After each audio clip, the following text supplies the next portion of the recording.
Bienvenue mes compagnons de tous les jours. On se retrouve aujourd'hui encore pour un nouveau débat. Le thème d'aujourd'hui est spécial. Spécial en ce sens où il touche à l'essence même de la vie. Il s'agira de l'avortement, qui veut dire l'expulsion provoquée d'un fœtus humain. Chaque année, des dizaines de millions de bébés ne naissent pas en raison d'une interruption de grossesse. Un chiffre qui dépasse la population de beaucoup de pays. Cet acte parfois justifié par la science et par plusieurs lois de nos pays, qui malheureusement regorgent des chrétiens. La question serait donc de savoir si un chrétien doit-il avorter ? La question concerne l'homme autant que la femme. Comme de coutume, nous avons des invités avec lesquels nous allons échanger les opinions. Nous aurons le pasteur Paul et sa femme Rebecca, que vous connaissez déjà à travers le premier débat de la chaîne. Nous aurons également le médecin gynécologue obstétricien, Monsieur Didier. Enfin nous aurons Monsieur Christian. Bien avant de commencer le débat, je vous invite à suivre attentivement cette animation. Bonjour maman. Oui, bonjour ma fille. Comment tu vas? Ça va maman. Maman, je voulais te dire quelque chose. Parle-moi ma fille.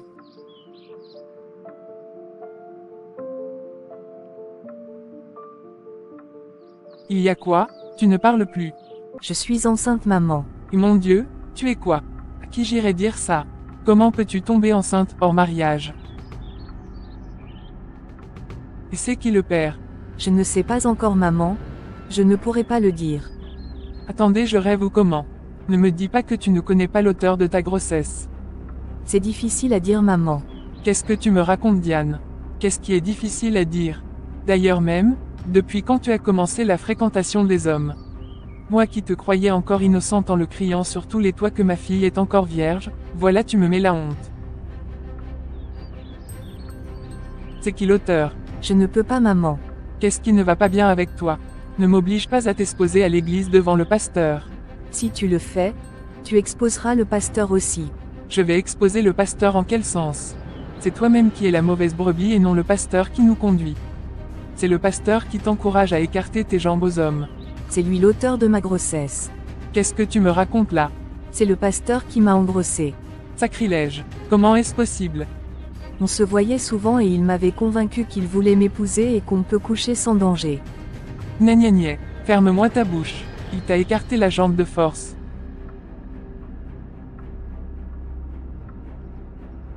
Les aînés de l'église, voilà ce qui se passe actuellement. Ma fille est enceinte de notre pasteur. Comment gérer cette histoire? J'avais déjà suspecté notre jeune pasteur mais vous ne m'avez pas cru. Voilà les retombées. Moi je ne vois pas ce qui est à faire dans cette histoire à part le fait que ta fille mettra au monde un enfant hors mariage. Et nous allons dire quoi aux fidèles? Que notre pasteur qui est censé nous conduire sur le chemin de la vérité a forniqué, et pire encore avec la fille de l'aîné de l'église que je suis.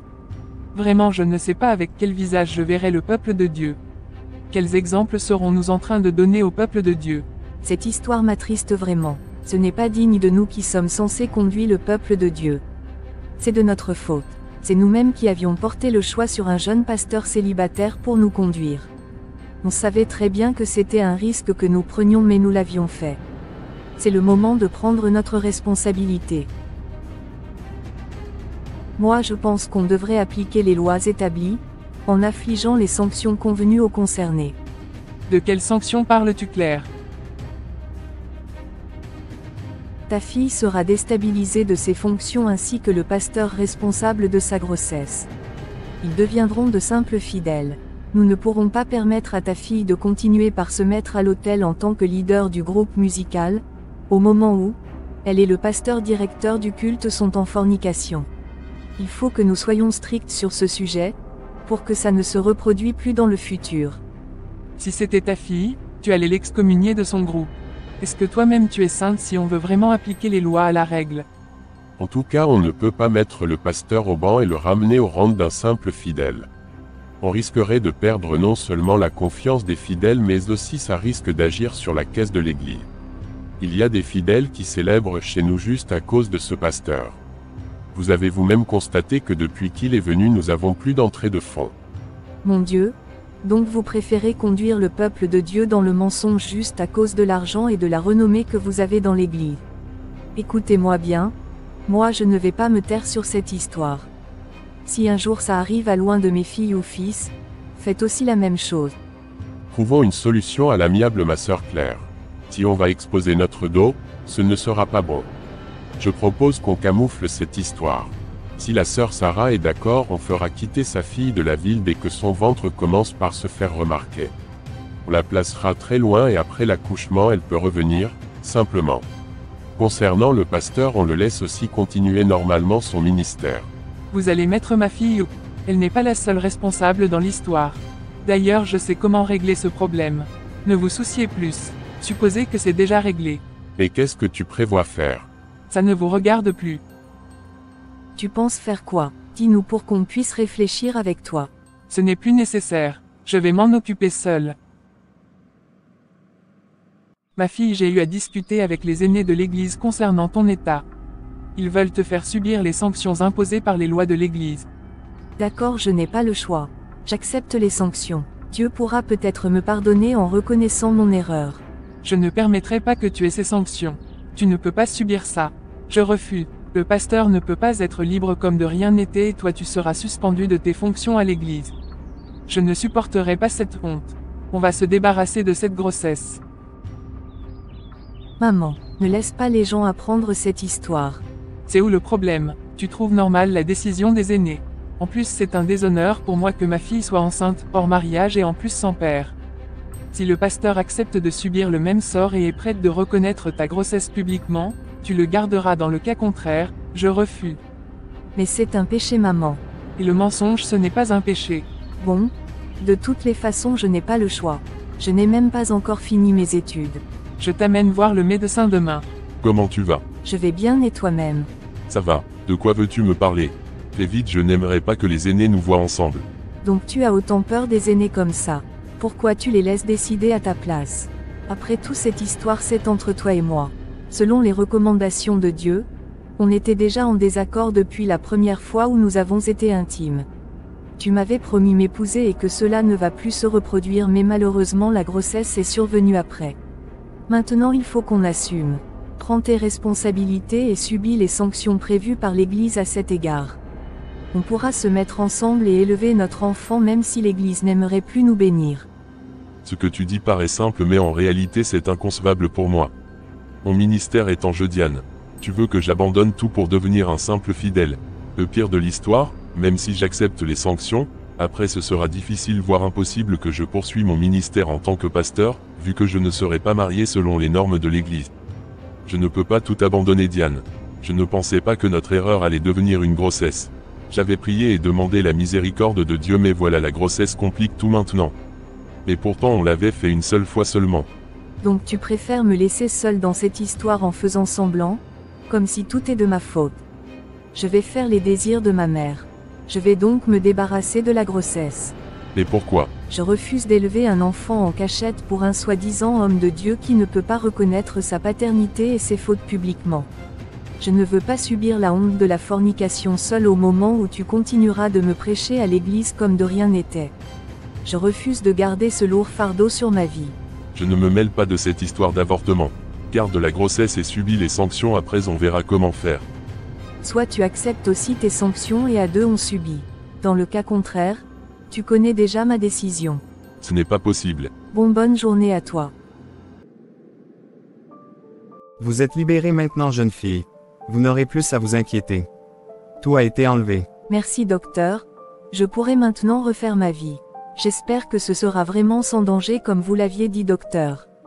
Bien sûr que oui. La méthode que moi j'utilise est toujours sans danger et je n'ai jamais eu de retour négatif depuis près de 20 ans. Merci beaucoup. Je suis libre maintenant. Je ne vais plus jamais refaire cette erreur. Je vais me garder jusqu'à la rencontre de l'homme de ma vie. Quelle décision tu prends donc concernant la grossesse de ta fille et de son lien avec notre jeune pasteur? Le temps passe et il faut vite prendre les résolutions avant que la grossesse ne soit visible de tous. C'est déjà une ancienne histoire. Cette grossesse n'existe plus. Ne me dis pas que tu l'as fait avorter. C'était la solution la plus rapide et la plus discrète pour protéger ma fille, et aussi ça vous permet de garder la dignité de votre pasteur. Non, c'était la plus mauvaise des solutions, tu as choisi. Le péché est devenu double. Oublie cette histoire, ma sœur. Chérie, je ne comprends plus ce qui se passe. Ça fait déjà 5 ans que nous sommes mariés mais tu ne m'as jamais fait de fausse couche.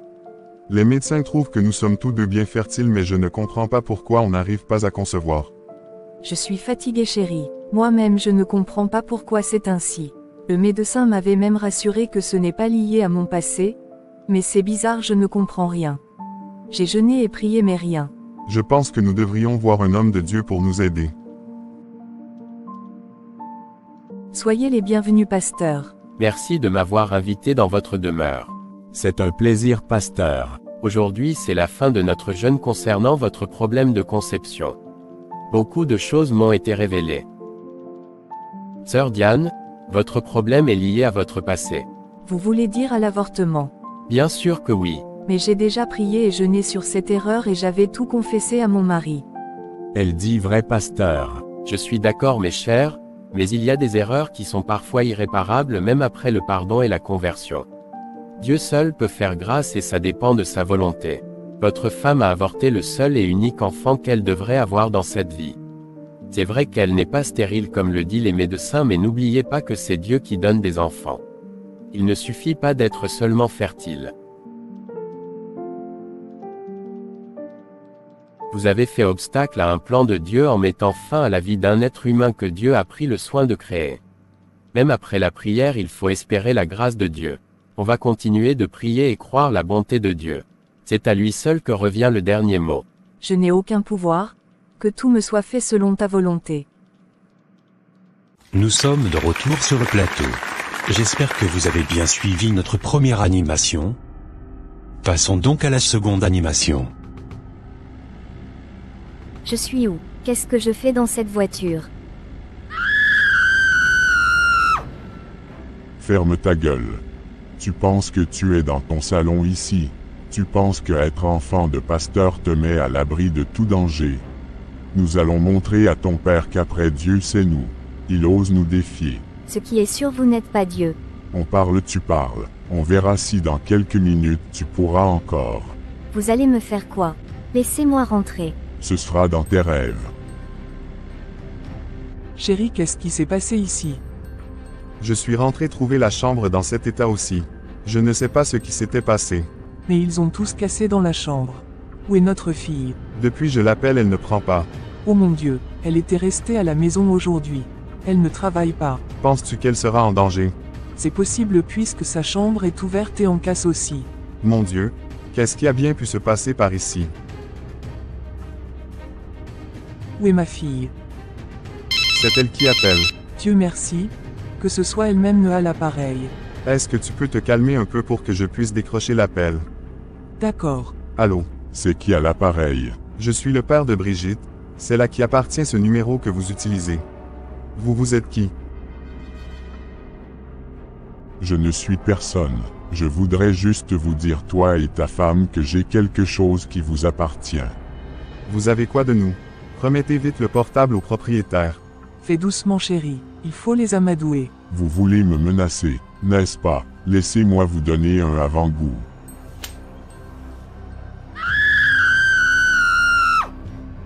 Il me gifle papa. C'est fini, ma fille est avec eux. Ils ont kidnappé mon unique enfant. Monsieur, vous voulez quoi? Pourquoi vous vous preniez à ma fille? Je vous en veux, vous et à votre famille.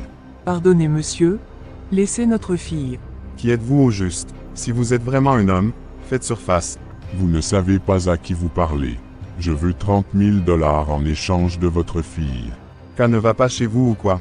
Vous enlevez ma fille et vous me demandez encore cette grosse somme. Vous voulez que je trouve cette somme où? Dois-je devenir voleur et arnaqueur comme vous pour l'avoir? Je vais vous appeler la police.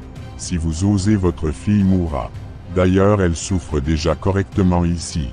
Vous avez exactement 24 heures pour m'envoyer la somme demandée. Dès que vous avez la somme, rappelez-moi. Je vous dirai quoi faire. Vous aurez de mes nouvelles, espèce d'arnaqueur. Il m'a coupé au nez. Je t'avais dit de faire doucement avec ces gens. Notre fille est en danger. C'est à nous d'être doux avec eux. Voilà que tu viens de l'énerver. Comment ferons-nous maintenant?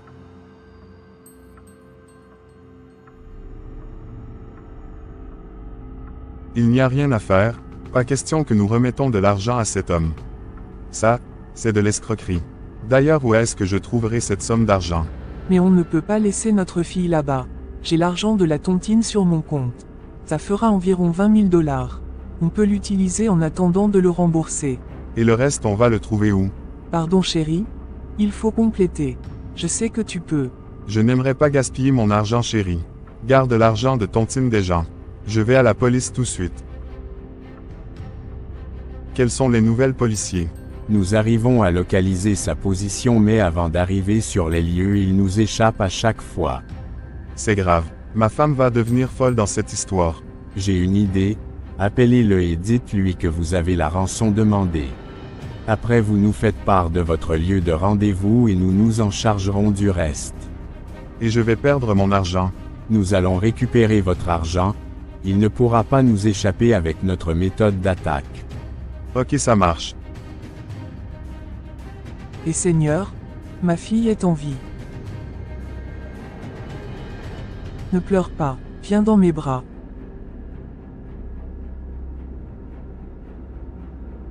Merci chef pour votre aide. Grâce à vous, on a pu arrêter ce psychopathe. Je vous en prie. Chérie, ta fille ne fait que pleurer depuis que nous sommes rentrés. C'est normal. Elle a été beaucoup traumatisée. Elle va s'en remettre, c'est sûr. Laisse-lui le temps. Oui, mais j'ai l'impression qu'elle a quelque chose à nous dire, mais qu'elle a honte. Avec le temps, elle va se retrouver, chérie. Ne t'inquiète pas. D'accord, mais il faut qu'on l'amène à l'hôpital. D'accord. Le médecin viendra à la maison. Vous voilà enfin. J'étais inquiet. Comment va-t-elle? J'ai 2 mauvaises nouvelles et une bonne à vous annoncer. Seigneur, quelles sont les mauvaises nouvelles? Votre fille a été violée et est enceinte. Quoi? Mon Dieu. Et c'est quoi la bonne nouvelle donc? On a encore la possibilité d'interrompre sa grossesse sans complications ni danger. Ça non. Jamais de mon vivant. Je ne vais pas laisser ma fille interrompre une grossesse. C'est contre mes convictions et ma foi chrétienne. C'est la meilleure solution, monsieur. Vous ne faites rien de grave à votre fille. Au contraire, vous la protégez du danger. Voulez-vous avoir un petit-fils sans père et dont la mère a été violée? Est-ce que vous imaginez un tant soit peu la souffrance qu'aura cet enfant dans la société? Et aussi pensez-vous que votre fille sera-t-elle respectée et honorée par la société et même par votre religion?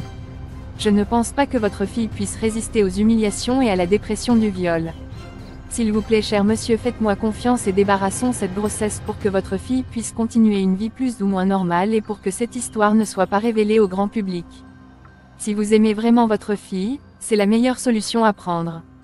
En plus, vous serez protégé par la loi. Saviez-vous à qui vous parlez? Vous trouvez normal qu'un pasteur autorise cet acte abominable sur sa propre fille? Vous êtes pasteur, mais ça ne change rien de ma proposition. Je refuse. Ne pratiquez pas cet acte sur ma fille.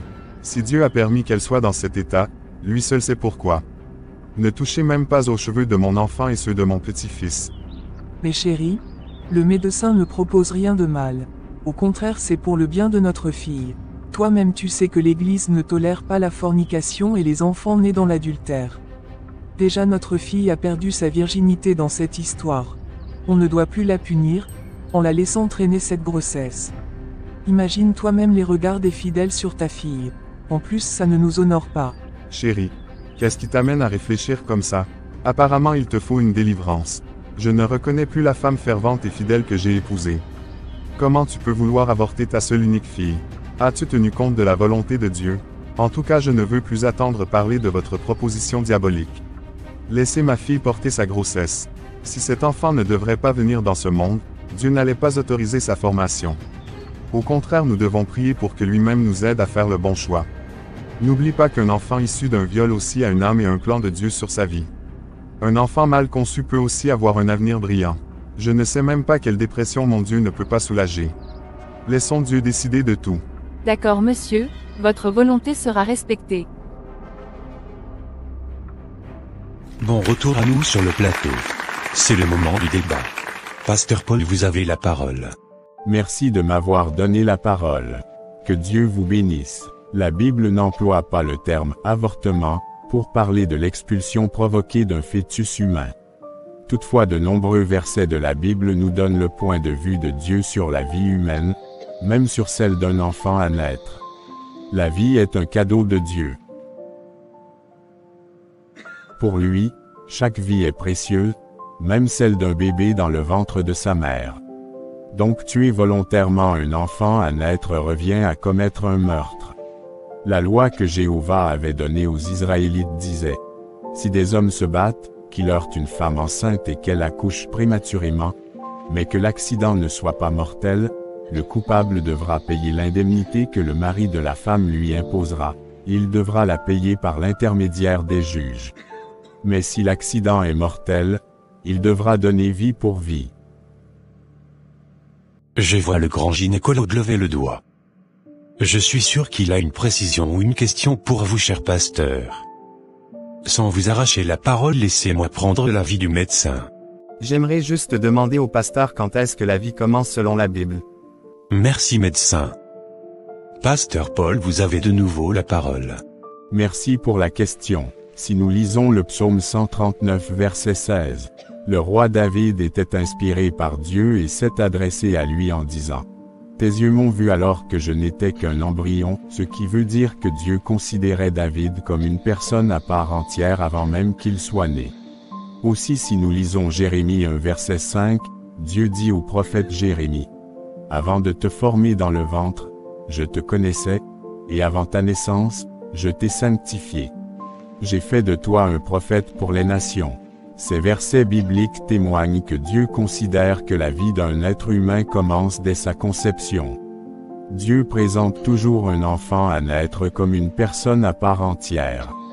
J'espère que j'ai bien répondu à la question du médecin. Sur ce, je vais m'en arrêter là. Cher gynécologue, vous avez donc la parole. Je suis tout à fait d'accord avec le pasteur sur tout ce qu'il vient dire. Je suis aussi médecin. J'avais fait des interruptions que je regrette aujourd'hui, donc j'épouse parfaitement son développement et je le remercie pour ses enseignements. Mais j'avoue qu'il y a des cas compliqués parfois où nous sommes obligés de faire recours à l'avortement. Je peux citer le cas où pendant l'accouchement, une urgence médicale impose de choisir entre la vie de la mère et la vie de l'enfant. Dans la plupart des cas, les hommes et la famille préfèrent sauver la mère au détriment de l'enfant. Est-ce que dans ce cas Dieu doit toujours être contre l'interruption de la grossesse? Nous avons plusieurs autres cas comme le cas des grossesses extra-utérines, le cas des grossesses survenues après le violet et aussi les grossesses qui révèlent un futur bébé avec des malformations ou un bébé drépanocytaire. Dans ces extrêmes, l'interruption est la meilleure solution que la médecine propose. Et je ne pense pas qu'il y aura mieux. Je vois Monsieur Christian très excité. Je tiens à vous rappeler que Monsieur Christian est notre invité spécial du jour. Il est un témoignage vivant. Vous avez la parole, Monsieur Christian. Merci cher aîné de m'avoir donné la parole. Tout d'abord, j'aimerais faire ce témoignage pour montrer la grandeur de Dieu. Vous n'imaginez combien les voies et moyens de Dieu sont immenses. Si vous me voyez devant vous aujourd'hui, cela veut dire que Dieu peut tout. Mon cher médecin, l'avortement n'est pas le dernier recours pour les cas extrêmes que vous venez de citer. Je vous dis mes frères et sœurs, le dernier recours c'est Dieu et Dieu seul. Je suis cet enfant né du viol. Je n'ai jamais connu mon père. Et le pire dans l'histoire, je suis né drépanocytaire. Je remercie mon Dieu qui avait inspiré ma mère et ses parents de me garder en vie, parce qu'aujourd'hui ils ne regrettent pas leur choix. Je suis très bien portant, parce que Dieu m'a aidé à suivre et à vaincre cette maladie que j'ai malgré moi et contre la volonté de ma mère qui était innocente comme moi d'ailleurs. Aujourd'hui j'ai une vie stable. Je suis père de 2 enfants bien portants. Je reconnais que c'est une grâce que j'ai, mais j'ai foi en mon Dieu que j'adore, qu'il ne faillit jamais quand la situation devient compliquée et qu'il n'y a pas d'autres issues. La parole déclare qui croit verra la gloire de Dieu. Monsieur Christian, je suis content que vous soyez aujourd'hui normal et en bonne santé. D'ailleurs, la science évolue de jour en jour et les méthodes de traitement deviennent de plus en plus sophistiquées. Mais ici, nous parlons du cas général. Combien d'enfants drépanocytaires arrivent à maturité? Je ne peux pas finir de vous citer les familles qui se sont ruinées en voulant garder leur enfant malade en vie. C'est très compliqué, Monsieur Christian, et je ne le souhaite à personne. C'est une lutte parfois éternelle entre la vie et la mort.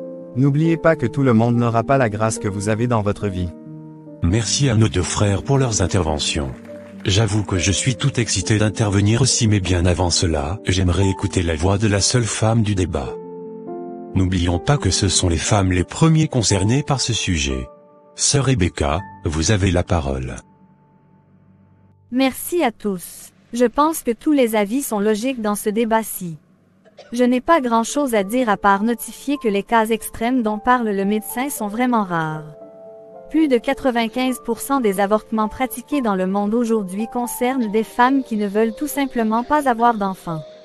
Moins de 5% sont consécutifs à un viol, un inceste ou pour sauver la vie de la mère. Même dans les 5% de cas difficiles, l'avortement ne doit jamais être le premier choix envisageable. La vie d'un être humain dans le sein maternel vaut bien qu'on fasse tous les efforts pour lui permettre de naître. Évitons de détruire le plan de Dieu. Que les personnes à risque de consanguinité et de drépanocytose ne se mettent pas en couple. Que l'État prenne aussi des dispositions pour sanctionner comme il faut les violeurs afin qu'ils arrêtent leurs vices. Merci à vous tous pour vos différentes interventions. J'ai bien aimé. J'espère que nos spectateurs aussi ont bien pris plaisir. Mon intervention dans ce débat sera d'abord sur la première animation que nous avions tous suivie. Personnellement, je trouve que les aînés de l'église Sauve-Claire avaient tout tort.